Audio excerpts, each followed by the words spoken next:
Olá, pessoal. Eu sou o Luiz Antônio, professor de Química do Colégio Pedro II, campus Realengo.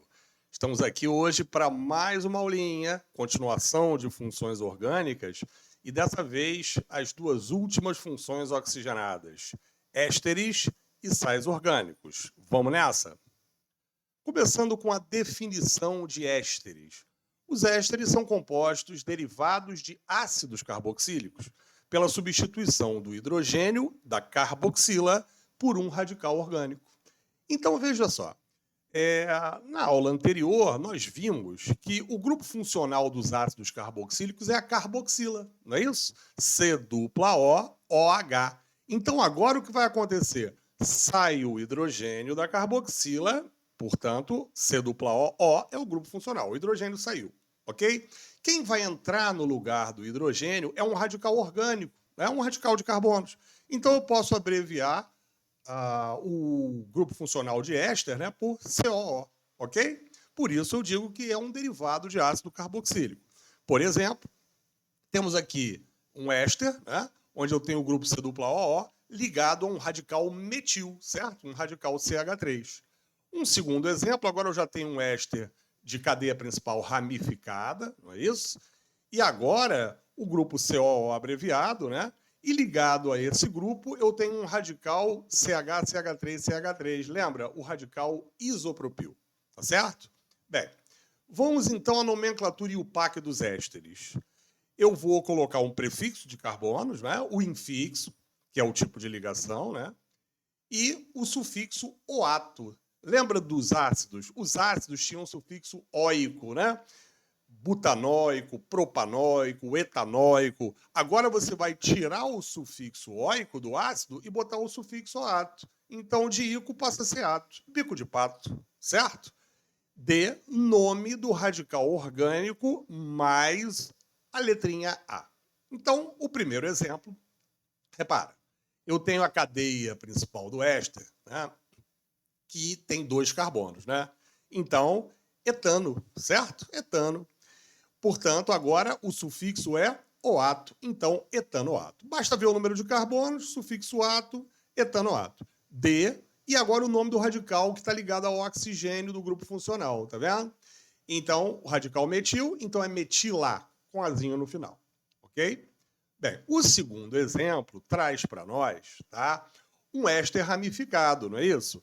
Então, primeiro tem que dar o nome da ramificação, certo? A ramificação é metil, tá? A cadeia principal do éster tem 1, 2, 3 carbonos, então é propano, certo? Então, metilpropanoato, certo? Metil no carbono 2, não precisa dizer 2-metil nesse caso. Então, simplesmente metilpropanoato. D. E agora o nome do radical ligado ao grupo funcional do éster é o isopropil, certo? Então, D-isopropila. Portanto, metilpropanoato de isopropila. Beleza, pessoal.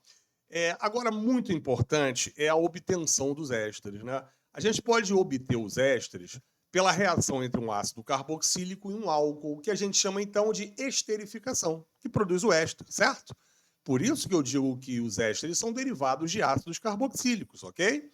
Porém, tem uma observação importantíssima a fazer.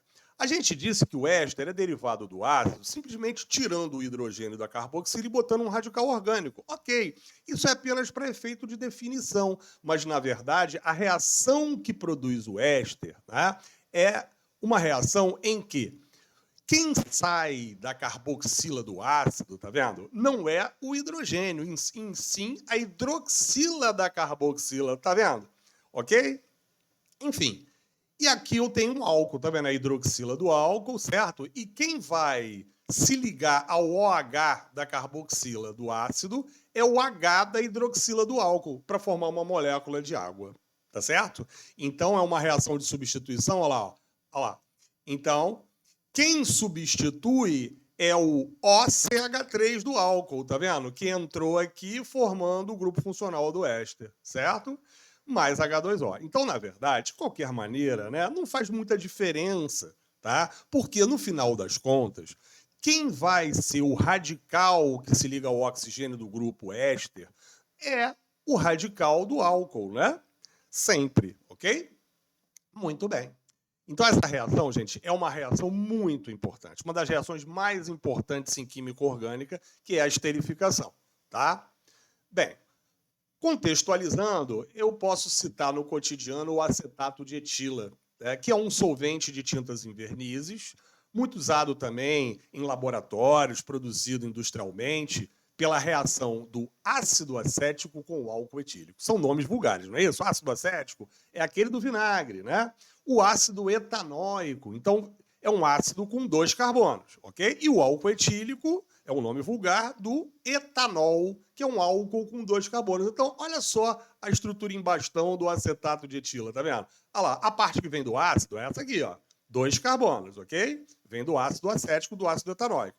E o radical orgânico que está ligado ao oxigênio do grupo funcional é o radical etil, não é isso? Que vem do álcool etílico, né?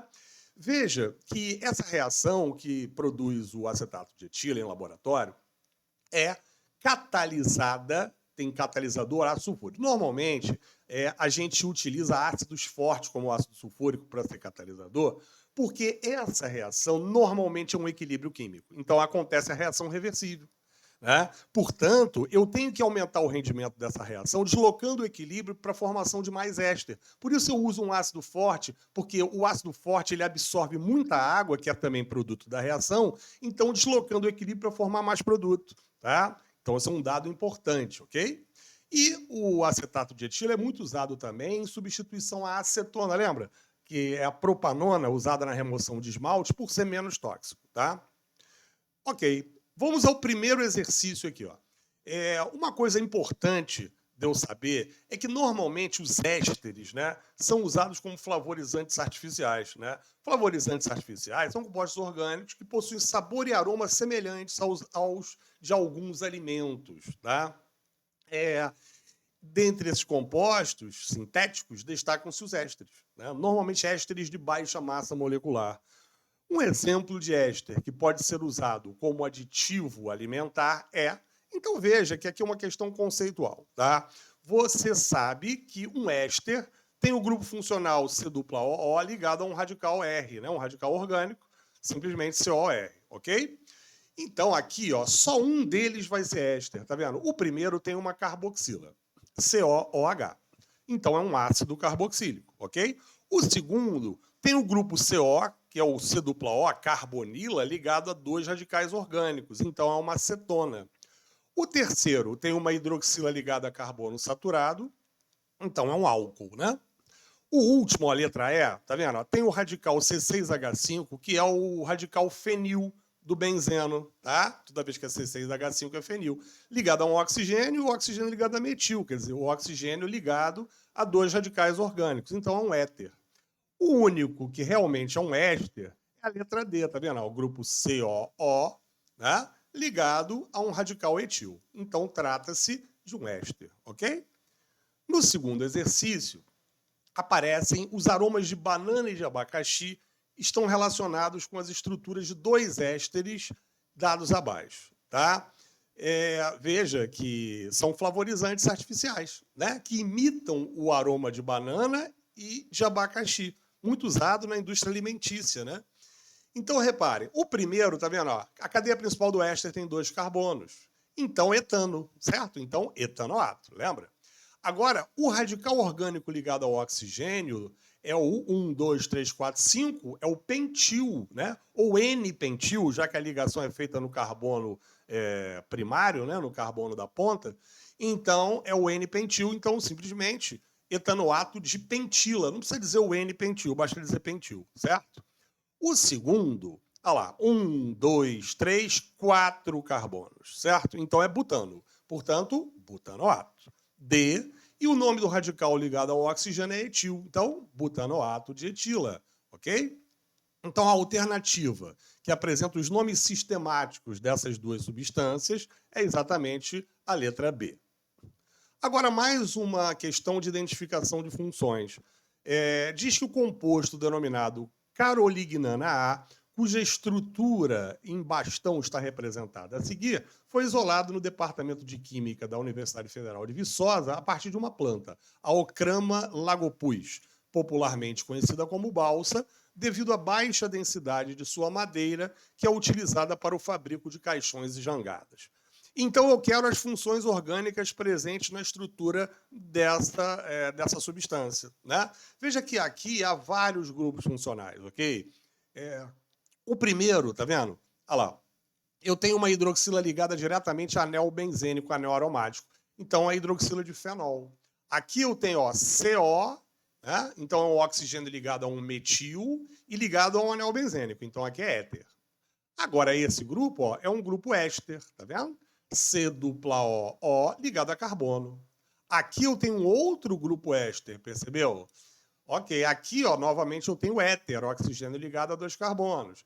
Aqui, veja que eu tenho uma hidroxila ligada a carbono saturado. Isso aqui é uma ligação em perspectiva espacial, tá vendo?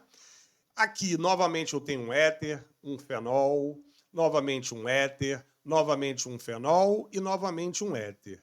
Então, das opções de resposta, a única que traz inteiramente correta, né, a ordem de funções é fenol, éter, éster e álcool, letra E. Vamos agora para uma reação muito importante, né, que é a reação de transesterificação. O que é a transesterificação? Nós vimos a esterificação, onde um ácido reage com álcool produzindo éster e água. Tá? Agora, a transesterificação é uma reação em que eu vou produzir um éster, mas a partir de outro éster, certo?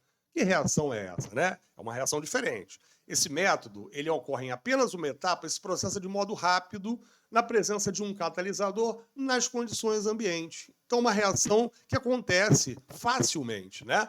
Veja, esquematicamente, eu tenho aqui um álcool, né? Onde o radical eu chamei de R', né? E aqui um éster, onde o radical ligado ao oxigênio eu chamei de R2', tá vendo? Normalmente o catalisador usado é um catalisador ácido, né? Por isso o H+ aqui. E veja, há apenas uma simples troca lá. Troca-se os radicais. O radical do éster passa a ser o do álcool e o do álcool passa a ser o do éster, tá vendo? Aí eu formo um novo álcool e um novo éster. Qual é a importância dessa reação, né? Na fabricação de biodiesel. E o que é o biodiesel? O biodiesel é um produto muito importante hoje na nossa sociedade, porque ele vem substituir o óleo diesel, né? Que é um óleo derivado do petróleo, né? Uma fonte não renovável e muito poluente, né?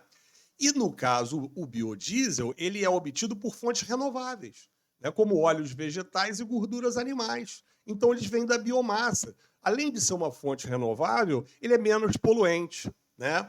Então, o biodiesel é um éster de ácido graxo. O que é isso? Ácido graxo é um ácido de cadeia longa, tá?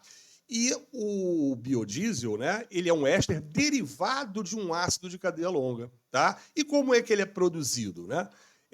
A gente usa um triéster, que a gente chama de triglicerídeo, né? Normalmente as gorduras são triglicerídeos, os óleos vegetais também, né? Por que triéster?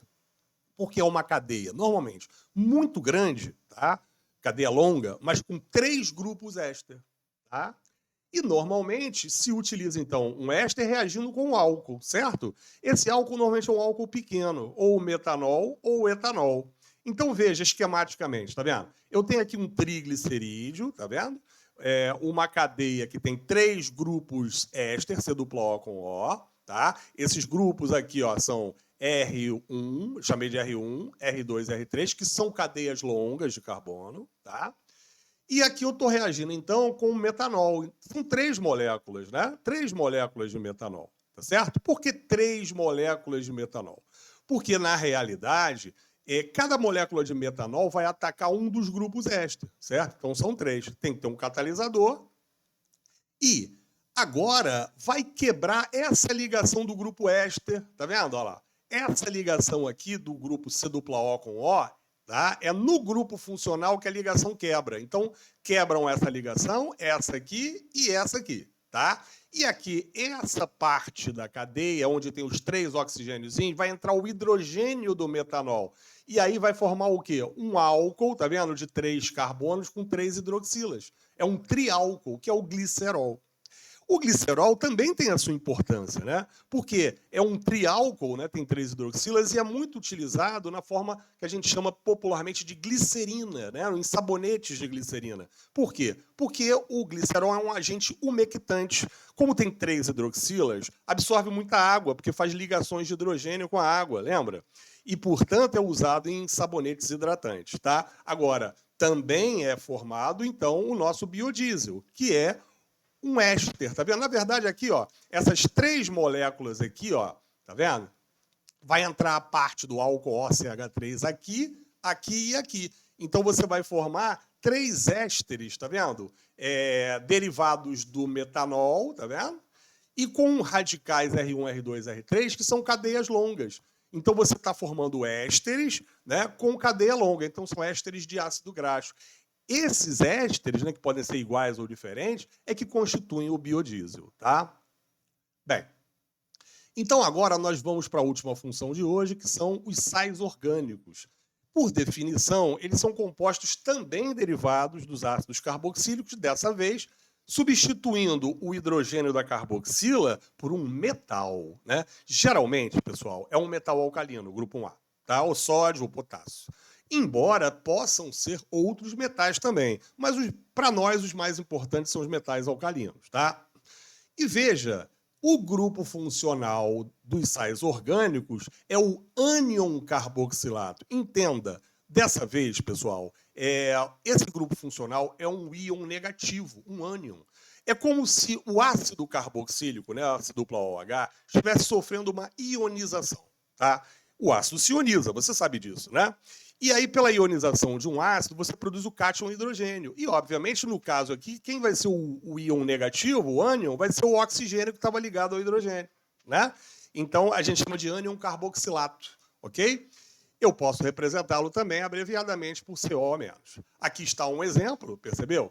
Veja aqui uma cadeia de sal orgânico e você percebe que agora, ó, tá vendo? Você tem um metal alcalino sódio, que é o cátion, né, ligado ao ânion ao oxigênio. Né? Então você percebe que essa ligação é uma ligação iônica, né? Não é uma ligação covalente, ok? Então você vê que você tem uma cadeia de carbono, de ligação covalente, mas também tem a extremidade da cadeia, que é a parte iônica do composto, beleza? Bem, a nomenclatura IUPAC dos sais orgânicos é semelhante à dos ésteres, né? Sufixo OATO, tá? Prefixo, infixo, sufixo OATO, da cadeia, de o nome do metal que está ligado. Tá? Então, aqui, aquele exemplo que a gente acabou de ver. Reparem que, dessa vez, eu representei propositalmente, né, sem as cargas do íon negativo e positivo, percebeu? Muitas vezes não vai acontecer, né? Sem a carga, mas você já sabe que tem a carga, né? O oxigênio é negativo, o sódio é positivo, né? Ligação iônica. Então, eu vou dizer assim, propanoato, né? Propano é a cadeia, sufixo ato, propanoato de sódio. Beleza? Ok. E como é que a gente obtém os sais orgânicos, né? Eles podem ser obtidos pela reação de neutralização. A reação que você já viu também na química inorgânica, né? A clássica reação onde um ácido é neutralizado por uma base, né? Produzindo sal e água. Só que dessa vez o ácido é um ácido orgânico, é um ácido carboxílico, ok? E reparem, dessa vez, né? Diferente lá dos ésteres, né? A formação de ésteres, a reação é totalmente diferente, né? Agora é a ionização do ácido carboxílico que vai produzir o H+, não é isso? E a base é um composto também que sofre dissociação produzindo OH- e Na+, não é isso? E agora, olha lá, né? Pela ionização, o H+ do ácido reage com o OH- da base, formando água. E nesse caso, olha lá, forma-se o sal orgânico, o ânion carboxilato do ácido ligado ao cátion sódio do metal. Beleza? Então, no cotidiano, eu posso citar o benzoato de potássio, né? Que é o sal de potássio derivado de quem? Do ácido benzoico. Veja bem a estrutura, né? O ácido benzoico é o ácido contendo anel benzênico, né? Onde a carboxila está ligada, C-OH, estaria ligado ao anel benzênico, tá vendo? Só que aí, provavelmente, né, o ácido benzoico foi neutralizado pelo hidróxido de potássio, né, KOH, metal alcalino, formando, então, o benzoato de potássio. Ele é muito importante na indústria alimentícia porque é usado como conservante, né, alimentício, para evitar a formação de leveduras, bactérias, né, conserva por mais tempo. E funciona melhor em pH baixo, né, pH próximo a 4,5. Por quê? Porque, nesse caso, em pH ácido, né, ele sofre hidrólise, certo? Porque o sal orgânico, ao reagir com a água, sofre a reação contrária de hidrólise, produzindo novamente o ácido e a base. E o ácido benzoico é um ácido fraco, né? Então, na verdade, o seguinte, utiliza-se o sal, porque o sal, sendo iônico, ele é bastante solúvel em água. Então, ele pode ser adicionado a um alimento, que normalmente é um meio aquoso, né?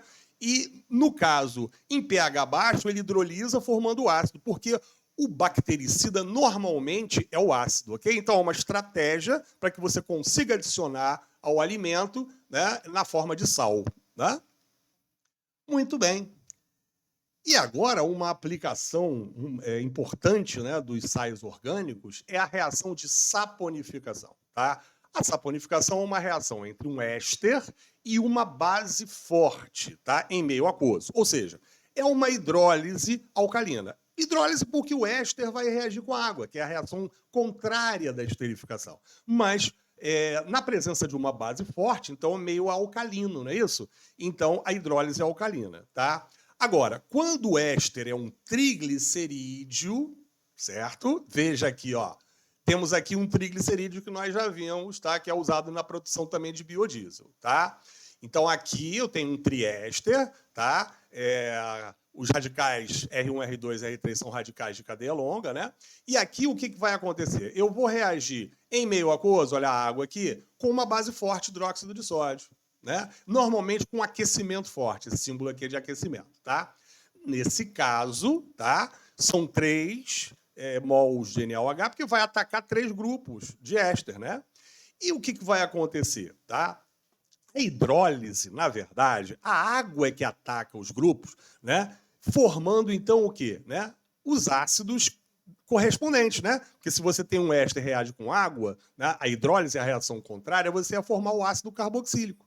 Só que aí, como tem uma base forte, a base neutraliza o ácido carboxílico, formando o sal, reação que a gente acabou de ver, neutralização. Então, no final, o produto, né, não vai ser um ácido carboxílico, em sim um sal orgânico. Então, tá vendo? Ó, a reação tem a quebra da ligação aqui, né?